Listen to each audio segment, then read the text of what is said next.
Este caso ocorre no Reino Unido.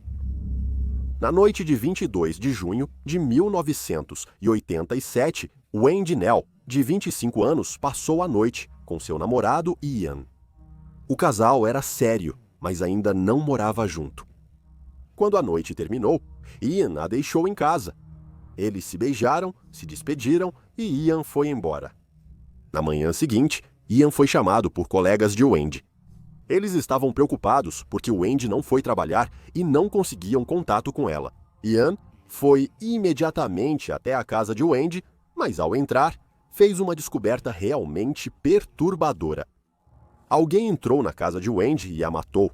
Ian encontrou sua namorada deitada nua, coberta de sangue. Wendy foi brutalmente espancada e estrangulada até a morte, e quem fez isso abusou dela, pois evidências de DNA foram encontradas em seu corpo. Alguém parecia observar Wendy, e ao ela sair com Ian, essa pessoa entrou sorrateiramente em sua casa por uma janela com defeito e esperou seu retorno. A polícia encontrou na blusa de Wendy uma marca de sapato, provavelmente de um tênis Clarks Sports Track. A pessoa que a matou também levou seu diário, bolsa e chaveiro, provavelmente como lembrança, para se recordar do crime repugnante. 5 meses depois, em Tunbridge Wells, ocorreu outro crime brutal. Por volta da meia-noite do dia 24 de novembro de 1987, uma mulher de 20 anos, chamada Caroline Pierce, havia acabado de pegar um táxi de volta para sua casa. Ela saiu à noite com amigas e voltava para casa quando o táxi partiu. Vizinhos ouviram gritos na hora em que ela chegou. Eles olharam para fora, mas não viram nada. No dia seguinte, Caroline não apareceu no trabalho. Quando família e amigos não a encontraram ou contataram, entraram em pânico. As memórias do caso sombrio de Wendy ressurgiram, aumentando o medo de um serial killer à solta.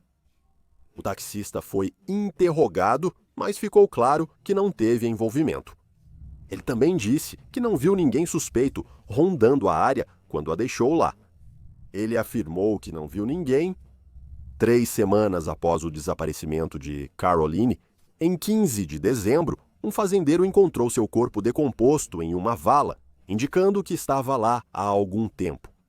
Esses assassinatos ficaram conhecidos como os assassinatos do quarto de pensão e permaneceram sem solução por décadas. Em 1999, avanços na ciência forense permitiram aos investigadores obter um perfil completo de DNA do assassino de Wendy, ligando forense os 2 crimes pela primeira vez. A polícia encontrou 1000 nomes em um banco de dados nacional de DNA que poderiam pertencer a parentes das amostras coletadas na cena do crime e reduziu essa lista para 90 nomes prioritários. Após coletar amostras voluntárias dos 90, um parente de um deles teve correspondência quase idêntica. Após fugir da justiça por 33 anos, o homem responsável foi preso em 3 de dezembro de 2020.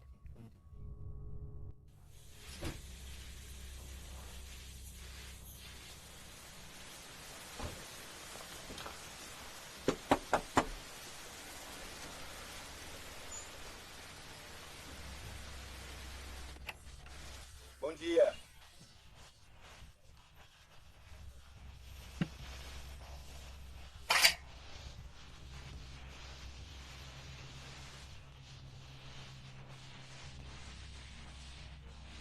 David, se você ouvir o que eu vou dizer... Sim. Nós somos da polícia de Kent e estamos investigando os assassinatos de Wendy Nell e Caroline Pierce em 1987. Tudo bem? Você foi relacionado como suspeito por evidências geográficas e forenses. Tudo bem? Se ouvir o que meus colegas disseram... Certo, David. Você está preso suspeito dos assassinatos de Wendy Nell e Caroline Pierce em 1987, entende? Você pode ficar em silêncio, mas isso pode prejudicar sua defesa se não citar algo relevante ao ser perguntado. Tudo o que você disser pode ser usado como prova. Você está sendo preso para garantir e preservar provas por meio de interrogatório, para realizarmos buscas, coletar amostras forenses e evitar seu desaparecimento, entende? David Fuller. David, pai de 2 filhos e com 66 anos, era eletricista em um hospital. Fotos dos anos 80 foram achadas na casa de David. Elas mostravam David com o mesmo tênis que teria deixado a marca na blusa de Wendy.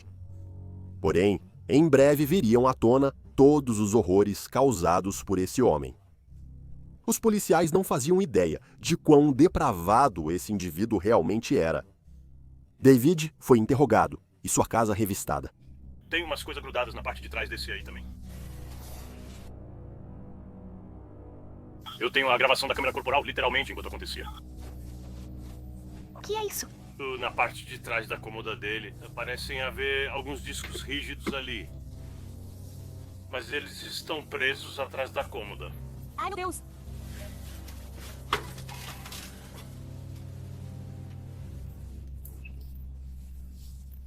É da Sandisk que dá pra ver escrito na frente. Ele admitiu os assassinatos das 2 mulheres, mas eles também descobriram que o número de identificação pessoal da conta bancária dele era 1987, o ano em que ele matou as 2. Após a prisão de David, a polícia encontrou 4 discos rígidos, com um total de 5 terabytes de armazenamento de dados, presos na parte de trás de um armário. Esses discos rígidos estavam muito bem escondidos, porque neles havia 4 milhões de imagens pornografia infantil, na maioria baixadas da internet.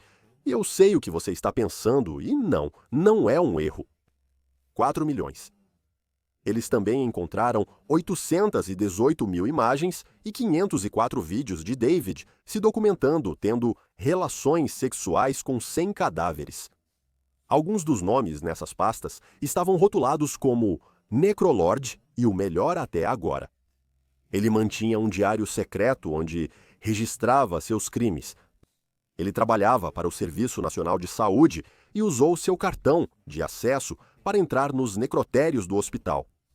Ele esperava os funcionários do hospital irem embora. Ele, então, entrava furtivamente nessas salas, mantinha relações sexuais com os corpos e se filmava. As vítimas incluíam uma menina de 9 anos, 2 adolescentes de 16 anos e uma mulher de 100 anos. No total, houve mais de 100 vítimas.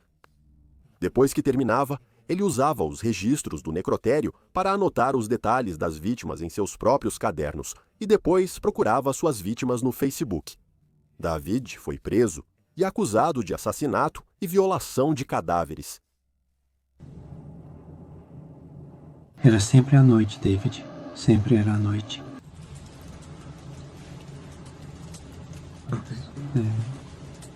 Ok.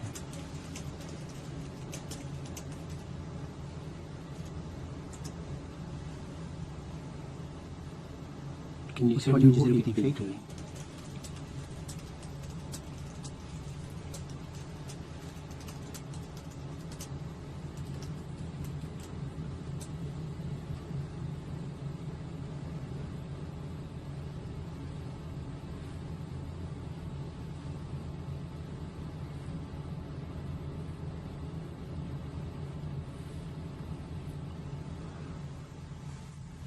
Você pode tentar me explicar isso? Não. Tudo bem. Você acha difícil? Sim. Certo. Você precisa de ajuda? Não. Tá.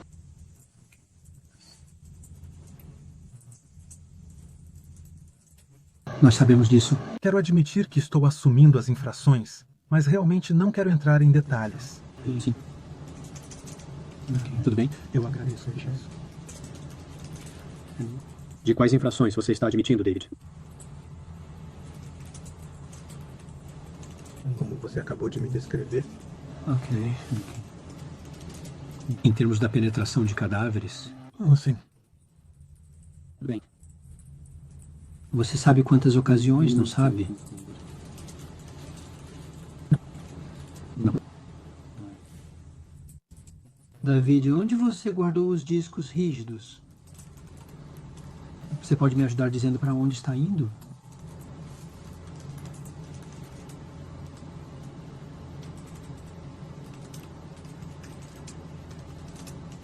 Você disse que estava no escritório. Agora você tem uma mesa no escritório. Sim. E você tem um guarda-roupa. Você guarda bastante das suas roupas no escritório, não é? É? Um quarto bem pequeno, né? Encontramos alguns discos rígidos. Tinha um pacote atrás de uma cômoda pequena. Isso ajuda? Assim? Sim, é aí que você guarda o disco rígido. Sim. Ok. E a segunda parte da vídeo é a gravação, certo? O que tem acontecido? Ok, vamos ter que passar por isso com um pouco mais de detalhes. Mas só por agora, David. Tudo bem? Só por agora, tudo bem? Quando isso tem acontecido, ok? Tudo bem? Você tem gravado fazendo isso. Você está se gravando? Você está penetrando os cadáveres? Eu admito que eu disse. Sim, tudo bem. O que você... Guardar as gravações por...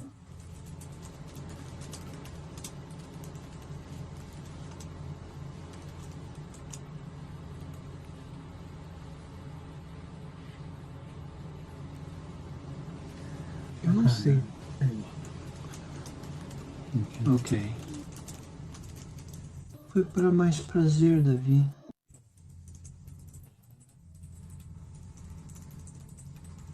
Da mesma forma que alguém manteria. Sim.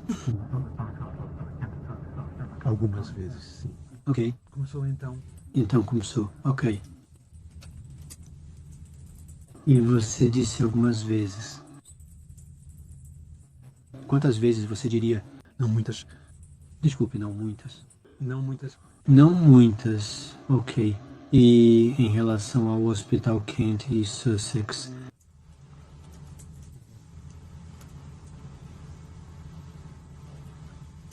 Houve alguma ocasião? Além daqueles hospitais? Não. Ok, então sempre foi só a cidade hospitalar. Sim? Nunca foi em nenhum outro lugar? Casas funerárias ou alguém que você conhecia que morreu? Ok, você sabe por que começou? Não. Você se lembra da primeira vez? Lembra da primeira vez?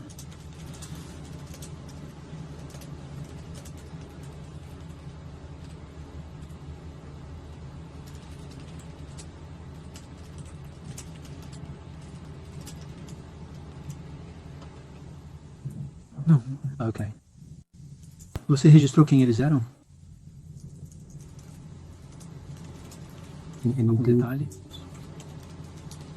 No disco rígido. Sim. Tudo bem. Desculpa. Você anotou os nomes deles? Sim. Tudo bem. Você registrou as idades deles? Sim. Ok.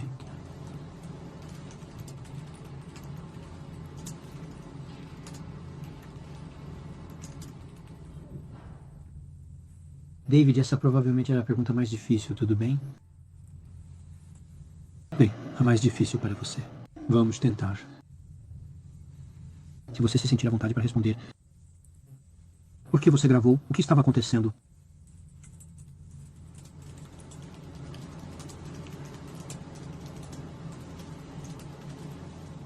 Eu não sei porquê. Você sabe que eu posso te ajudar porque você sabe que nós já revistamos seu escritório, não foi? E nós apreendemos seu escritório. E nós baixamos os computadores. Eu não sei, David, se certas coisas na sua vida te deram a oportunidade de fazer isso. Você consegue entender de onde eu estou vindo? Pode ter sido um turno específico, pode ter sido um dia específico em que o necrotério fechou mais cedo. Pode ser outra coisa na sua vida pessoal que te permite fazer isso. Ou pode não haver uma sequência. Você pode simplesmente agir quando uma das mulheres entra no necrotério. Qual foi o seu processo de pensamento sobre o seu crime, David? Como você decidia aquele caso em particular?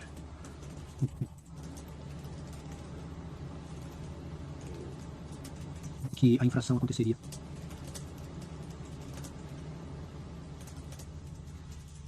Quero dizer, você sabe, é isso? Eu não tinha nada em particular. Ao saber da notícia, a esposa de David o deixou. Ela também ficou arrasada com o que ele fez. Aqueles que conheciam David afirmaram que ele não parecia ser o tipo de pessoa que faria algo assim. Eles o descreveram como uma pessoa normal e tranquila. David primeiro negou os assassinatos, alegando responsabilidade diminuída, mas no quarto dia do julgamento mudou inesperadamente sua confissão para culpado.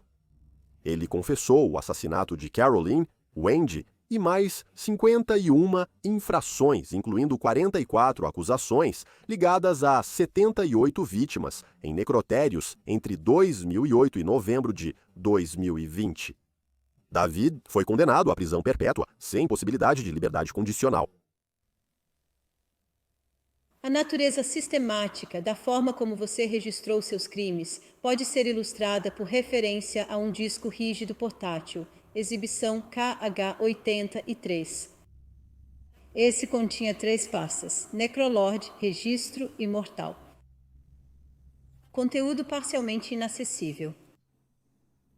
Na pasta Mortal havia uma subpasta chamada Mais Mortal. Esta também continha subpastas.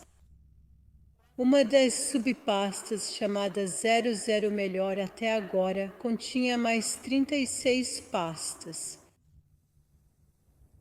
Dessas, 27 tinham títulos compostos por um número, depois o nome de uma mulher e, em seguida, mais um número. Dentro dessas pastas, você armazenou imagens de você mexendo nos corpos de mulheres e meninas.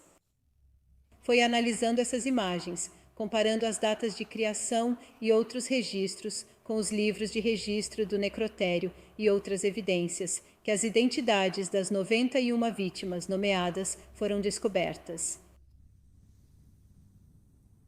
Seria errado nomear qualquer vítima e não é necessário fazer isso. Entre as que você abusou, havia mulheres com vidas plenas e ricas. Elas eram as melhores. Uma delas cruzou o Atlântico de avião a hélice, via Islândia. Outra era uma esquiadora talentosa. Ela trabalhou em Bletchley Park na Segunda Guerra Mundial. Muitas tiveram casamentos longos e felizes. Várias trabalharam duro em profissões como televisão ou no Serviço Nacional de Saúde, cuidando dos outros e zelando pelos interesses de seus alunos, clientes e pacientes. Todas tinham famílias que cuidaram e amaram. Algumas passaram a última parte de suas vidas sofrendo, seja por doença ou velhice, mas não perderam sua dignidade até que você decidiu tirá-la delas. Na sentença, 81 vítimas do necrotério já estavam identificadas. Como nem todos os corpos violados por David foram reconhecidos e suspeitava-se de mais vítimas desde seu início no hospital, a polícia de Kent criou um call center após o julgamento para atender possíveis preocupações do público. O governo anunciou uma investigação pública e o Serviço Nacional de Saúde, Inglaterra, ordenou que funcionários dos hospitais revisassem sua segurança. Em dezembro de 2022, ele se declarou culpado de violar os corpos de mais 23 mulheres, elevando o total de vítimas do necrotério para 101. Por isso, sua sentença aumentou em 4 anos. Nenhuma evidência de outras vítimas foi encontrada até agora. O detetive David Shipley, da equipe de investigação da polícia de Kent, foi encarregado de analisar as fotos e vídeos. Ele afirmou que David Fuller cometeu todos os atos íntimos possíveis com um corpo humano. Havia uma completa ausência de emoção demonstrada por ele. Parece para mim que não houve qualquer consideração pelo fato de que se tratava de alguém amado por outra pessoa. Ainda é uma pessoa. Ela pode estar morta, mas ainda é uma pessoa. Não houve um pingo de humanidade demonstrado por ele em nenhum momento. David Shipley levou mais de 1 ano para assistir a todos os vídeos que David havia gravado, e eu nem consigo imaginar o quão perturbador esse trabalho deve ter sido. Ele também disse que, ao revisar esses vídeos, viu que David quase foi pego nu e em flagrante. Alguém entrou, mas não o viu. Após a saída dessa pessoa, David não parou e continuou violando o corpo da vítima. Ele seguiu abusando dessas mulheres e meninas até poucos dias antes de ser preso. Provavelmente, ele só parou de matar porque tinha acesso aos necrotérios dos hospitais. Depois de descobrirem o que aconteceu com seus entes queridos, as famílias ficaram profundamente enojadas e indignadas. Pelo menos um dos parentes chegou a tirar a própria vida depois de saber dos crimes desprezíveis de David. Tanya McLeodon faleceu em 2017 após lutar contra o câncer de mama, o que já seria terrível para a família. Anos depois, após a perda de Tanya, eles souberam que David violou o corpo dela. Tom, filho de Tanya, 24 anos, disse que ao saber da notícia, sentiu raiva, tristeza e enjoo ao mesmo tempo. Ele disse que sempre que via uma foto da mãe, a imagem de David aparecia em sua mente. Na Páscoa de 2014, uma família de Paris viajou ao Reino Unido. Pouco depois de chegarem, eles se envolveram em uma colisão. Mary, de 16 anos, e sua irmã Helen, de 22, morreram na hora. O pai delas, Michael, também estava no carro e morreu 2 semanas depois. A mãe, Nick, foi a única sobrevivente. Anos depois, ela soube que David também violentou suas 2 filhas. Ela descreve o que ele fez como demoníaco e satânico, mas diz que também o perdoaria. Ela disse que quer falar com ele para dizer que ele precisa de Cristo. Uma mulher chamada Jane Knight morreu de um derrame aos 100 anos de idade. Acredita-se que ela seja a vítima mais velha de David. O filho dela falou à mídia após o Serviço Nacional de Saúde, Trust, oferecer 7.500 libras de indenização, com possíveis pagamentos extras de até 15 mil, reconhecendo os danos psicológicos às famílias das vítimas. O filho de Jane disse que está com dificuldade para dormir. Tenho lutado para tirar da cabeça o pensamento do que ele fez com minha querida mãe. Acho que nenhum de nós vai conseguir paz até que tenhamos a justiça que merecemos. Ele disse que ficou horrorizado ao saber da quantia de 7.500 libras. Ele continuou dizendo: "Eu não queria parecer mercenário, mas acredito que minha mãe e as famílias precisam de justiça e também precisam de indenização." No fim de 2022, um acordo foi alcançado.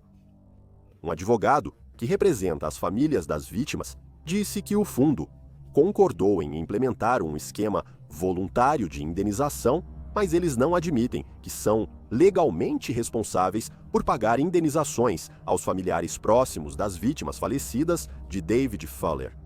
Advogados estimam indenizações médias entre 25 e 30 mil, com poucos recebendo valores de 6 dígitos. O caso de David Fuller é considerado um dos piores da história jurídica britânica. O primeiro vídeo que fiz sobre David teve vários comentários dizendo que as vítimas já estavam falecidas, então isso não importava tanto. Espero que ver os rostos das vítimas e o impacto nas famílias mude essa percepção.